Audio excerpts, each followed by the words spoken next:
whole spectrum of the marine ecosystem is impacted by marine debris. Keeping garbage out of the oceans is a mission the United States Coast Guard takes seriously. Presently, laws prohibit dumping trash from boats and ships, but in reality, most of the garbage found in the oceans is washed out to sea from land-based sources. Garbage from our city streets and wayward party balloons often end up adrift in ocean currents. By enforcing anti-pollution laws and educating the public, the Coast Guard joins the Environmental Protection Agency, National Marine Fisheries Service, and other organizations in a massive effort to reduce the amount of garbage, particularly plastic, that finds its way into our oceans. The cost of cleaning up marine debris is enormous. It's a cost that could be dramatically reduced if each of us takes personal responsibility for keeping trash away from our waterways.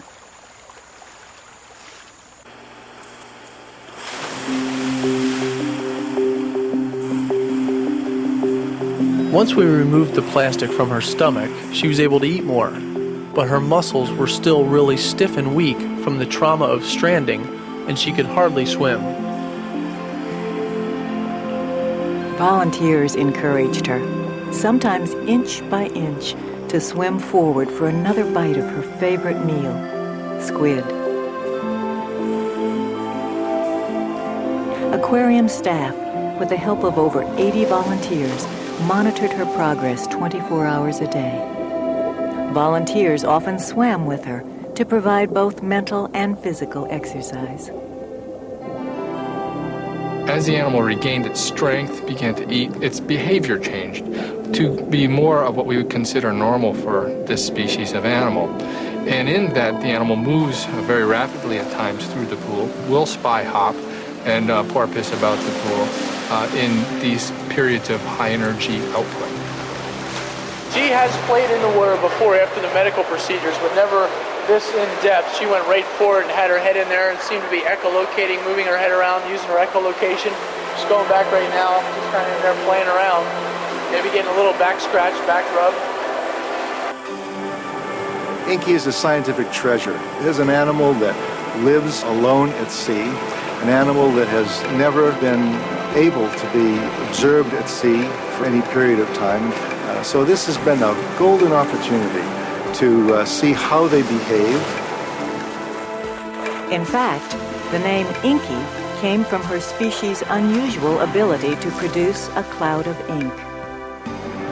When she's fearful or approaches prey, she'll actually defecate in a way that produces ink that she has stored, we think, blinding her prey, and only she can locate the prey within that ink cloud because she's able to echolocate. She's able to use sonar to find that. I just move the hydrophone back and forth in front of the whale while we record here. Audio recording expert Dr. Sam Ridgway discovered that Inky's sonar is the highest peak frequency of sound produced by any whale ever recorded. She's making head scanning movements. As fascinating as she had become, the goal was to return Inky to her natural habitat.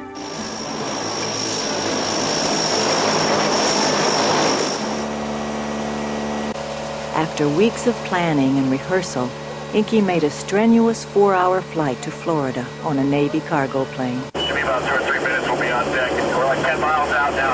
Okay, let's head first into the truck. Keep it level. At Marineland, she spent 4 weeks readjusting to an outdoor environment. Just 6 months ago, Inky had been emaciated and near death. But she had made remarkable progress, gaining 125 pounds and growing 14.5 inches. Now she was ready to go home.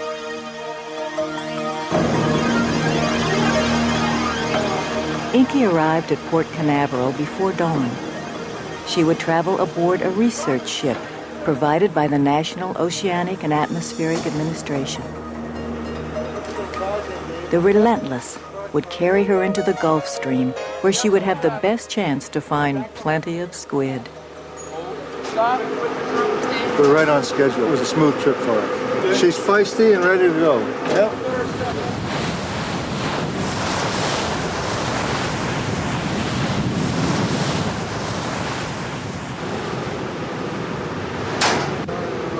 A radio transmitter had been custom made to fit on Inky's dorsal fin.